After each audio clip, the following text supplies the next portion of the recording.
तेरी रुसवाइयों से डरता हूँ जब तेरे शहर से गुजरता हूँ। अस्सलाम वालेकुम व्यूअर्स, लाली मामू व्लॉग में शहबाज अकमल आपकी खिदमत में हाजिर है।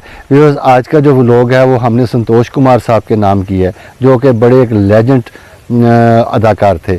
वो आप जानते हैं कि उन्होंने कितना खूबसूरत ज़िंदगी का वक्त गुजारा, कितनी प्यारी प्यारी फिल्मों में उन्होंने काम किया। उनके कुछ मोन्टाजेस आपकी खिदमत में पेश करेंगे। सबिया भाभी की जो बातें हैं वो भी आपसे शेयर करेंगे इस व्लॉग में इंशाल्लाह। और जैसे भी उनकी ज़िंदगी गुजरी आखिरी दम तक, वो क्या हुआ और कैसे हुआ, वो सारा कुछ आपके सामने मैं पेश करूँगा। तो उनका जो घरेलू नाम था वो सैयद मूसा रज़ा उन्होंने रखा था, वालिदैन की तरफ से जो उनका नाम था। सैयद होते हुए उनका नाम जो मूसा रज़ा था, तो वो हिंदुओं वाला नाम उनका जो था संतोष कुमार, वो क्यों उन्होंने रखा और वो कैसे पड़ा, वो भी मैं आपसे जिक्र करूंगा इंशाल्लाह। संतोष कुमार साहब जो थे वो एक बड़ी पढ़ी लिखी फैमिली में उनकी पैदाइश हुई। हिंदुस्तान का एक इलाका है उत्तर प्रदेश, तो वहाँ पे उनकी पैदाइश हुई। एक खाते पीते घराने से उनका ताल्लुक़ था। उनके जो वालिद साहब थे वो एक सिविल सर्वेंट थे। तो उन्होंने भी अपने वालिद साहब के नक्शे कदम पर चलते हुए पहले ग्रेजुएशन किया, उसके बाद सिविल सर्वेंट का भी कोर्स किया। बॉम्बे में एक फ़िल्म की शूटिंग देखने गए, तो वहाँ पे जो AR कारदार साहब हैं, जो बहुत बड़ा मारूफ नाम है हिंदुस्तान फिल्म इंडस्ट्री में, उन्होंने जब उनको देखा तो उनकी वो खूबसूरती देख के हैरान हो गए, उनकी आंखें देख के।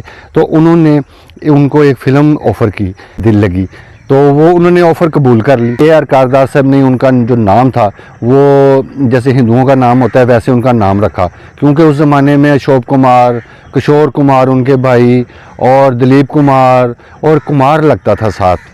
एक अपने नाम को बड़ा करने के लिए या एक उसमें इंटरेस्ट पैदा करने के लिए कि जी मैं बड़ा एक बंदा होगा, कुमार उसका नाम है। कुमार आपको समझते हैं कि बादशाह के जो शहजादे होते हैं उनको कुमार साहब कहते हैं उस इंडिया में, जो नवाब लोग होते हैं। तो ये जो लोग थे इन्होंने भी साथ कुमार लगाना शुरू कर दिया कि जो अवाम है उसकी नज़र में हमारी जो एक पर्सनैलिटी बने।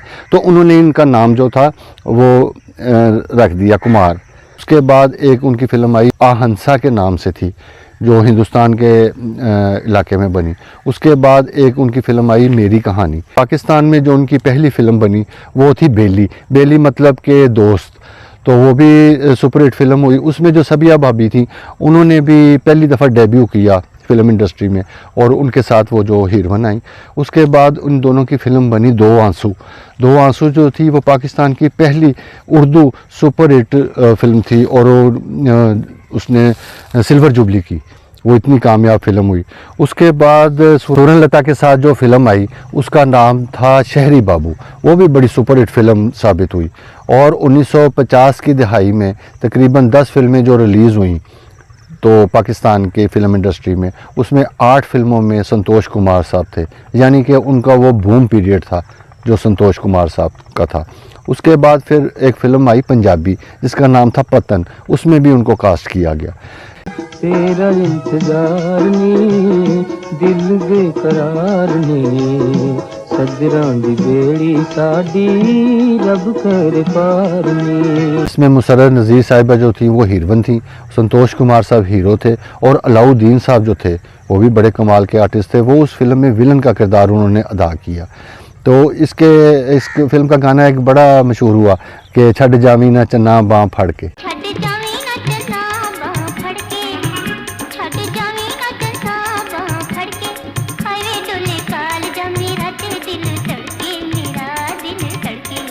उन्नीस 1956 में उनकी 4 फिल्में रिलीज़ हुई जो कि बहुत सुपरहिट साबित हुई।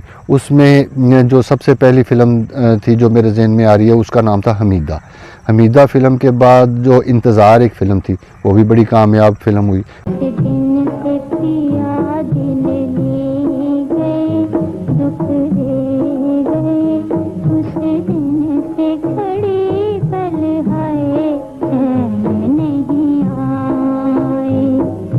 फिर एक किस्मत फ़िल्म आई जो उस दौर में बनी थी, किस्मत एक तो बाद में भी बनी। मैं वादा कराया हूँ कि उस शख्स का इलाज मुफ्त करूँगा, हत्ता कि दवाइयों का खर्च खुद ही बर्दाश्त करूँगा। खुदा आपको इसका अजर देगा। ओह, मैं तो भूल ही गई, माफ कीजिएगा। भाईजान आपको याद कर रहे थे। वो तो खुद भी भूल गए होंगे। उन्हें अजीजा क्या मिली, दुनिया मिल गई। मिल लेता हूँ।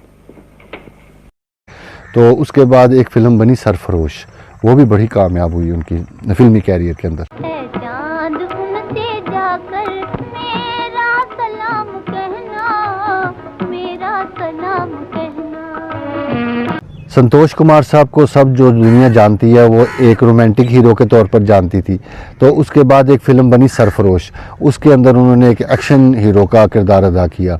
वो एक ऐसे एक्टरों में से एक एक्टर थे जो कि फ़िल्म की कहानी सुन के, उसका म्यूज़िक सुन के तो फिर वो फ़िल्म साइन किया करते थे। तो उस वजह से उन्होंने 96 फ़िल्मों में काम किया। इतने लंबे, इतनी दहाइयों के पे जो मुहित था उनका फ़िल्मी कैरियर, उसमें सिर्फ 96 फ़िल्मों में उन्होंने काम किया। और माशाल्लाह उनका जो नाम है वो बड़ा अभी तक लोग याद करते हैं और रहती दुनिया तक उनका जो नाम है वो चलता रहेगा। जो फ़िल्म की कहानी होती है उसमें जो गाने, वो अच्छे गाने हों तो वो उस फ़िल्म को ताकत देते हैं और लोग भी उस चीज़ का मज़ा लेते हैं कि कहानी के अंदर रह के जो गाने आए तो वो मज़ा देते हैं। तो 1957 में 4 फ़िल्में रिलीज़ हुई, तो उन सब फिल्मों का जो म्यूज़िक था वो सारा सुपरहिट था। उसमें एक फ़िल्म थी इश्क़ लैला, लैला के बाद एक फ़िल्म थी 7 लाख, उसके गाने भी जो थे वो बहुत मशहूर हुए। उसके बाद एक फ़िल्म थी वादा, वादा भी बड़ी ज़बरदस्त फ़िल्म थी और बड़ी मशहूर हुई। उसके बाद थी फ़िल्म सरदार। ये 4 फ़िल्में थीं जो उनकी, इन 4 फ़िल्मों की ख़ास बात ये थी कि सबिया भाभी सब में जो थी वो इनके साथ पेयर में थी, इनके साथ हीरोइन थी। हाय मौसम रंगीले सुहाने, दिया नहीं माने, छुट्टी लेके आजा बालमा। सबिया बेगम के साथ जो इनकी शादी थी वो दूसरी थी। तो जमीला बेगम नामी एक ख़ातून से उनकी शादी पहले ऑलरेडी हो चुकी थी। उसी वजह से जो सबिया बेगम के वालिदैन थे उन्होंने बहुत मुखालफत की कि आप ये इस बंदे के साथ शादी कर रहे हो, तो इसकी तो पहले भी शादी हो चुकी है। तो लेकिन फिर भी उन्होंने ये फ़ैसला किया और एक टाइम आया कि उन्होंने अपने इंटरव्यू में बताया सबिया भाभी ने कि मैंने वो जो फ़ैसला किया था वो बिल्कुल दुरुस्त था।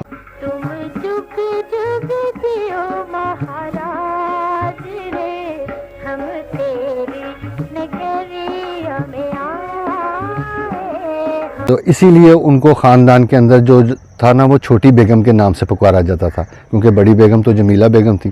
तो उनको इज़्ज़त मिली, उस ख़ानदान में बहुत रुतबा मिला और पाकिस्तान फ़िल्म इंडस्ट्री में भी उनको बहुत सा रुतबा मिला। आपको पता ही है, सबिया भाभी, बच्चे बच्चे ने भाभी उनको पुकारा। तो ये बड़ा खूबसूरत एक पेयर था, एक बड़ी प्यारी जोड़ी थी। फिर एक फ़िल्म आई मौसीकार, उसमें मौसीकार जो होते हैं, जो म्यूज़िक डायरेक्टर होते हैं, उनकी जो निजी ज़िंदगी होती है उस पे मबनी एक फ़िल्म बनाई उन्होंने, तो वो भी बड़ी ज़बरदस्त फ़िल्म थी। लाडले, कल यही सूट पहन कर आना, हुस्न की देवता मालूम होते हो। Bye bye. Bye bye. क्या ख्याल है, कल दावत में चलोगी? चलूंगी, लेकिन आप ये सूट पहन कर नहीं जाएंगे।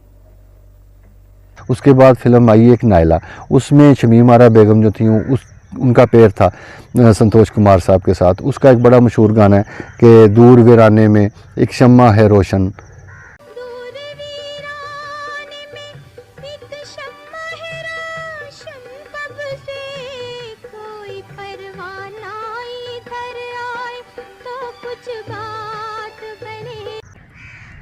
व्यूअर्स, उन्होंने 70 की दहाई में बहुत कम काम किया, सारी ज़िंदगी भी उन्होंने सेलेक्ट काम किया, बड़ा सोच समझ के काम किया।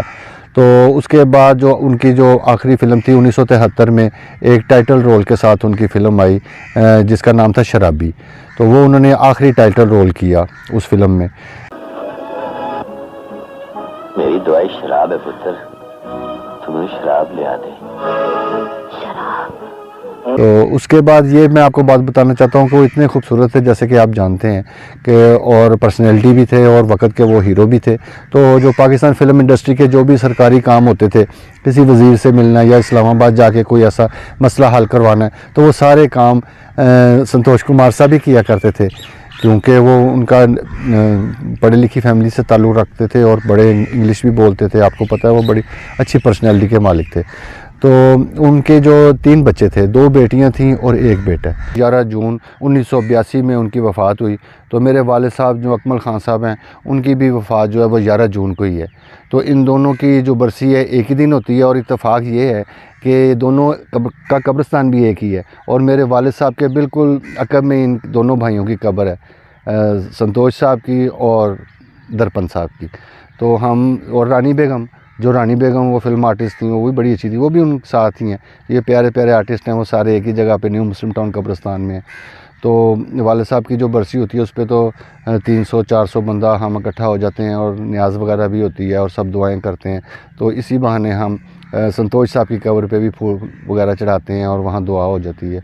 तो खुदा की ज़ात पाक इन सब को, सब लोगों को जो फ़िल्म इंडस्ट्री से बाहर भी मुसलमान दीन जितने भी लोग हैं जो इस दुनिया से जाने फ़ानी से चले गए हैं, हमारी दुआ है, दिली दुआ है कि खुदा की ज़ात पाक उनकी कोताहियाँ और जो कमियाँ थी वो पूरी करे और माफ़ करे और उनको जन्नतुल फिरदौस में जगह अता फरमाए और अल्लाह आपकी भी खैर करे और आप मेरे लिए भी दुआ करें।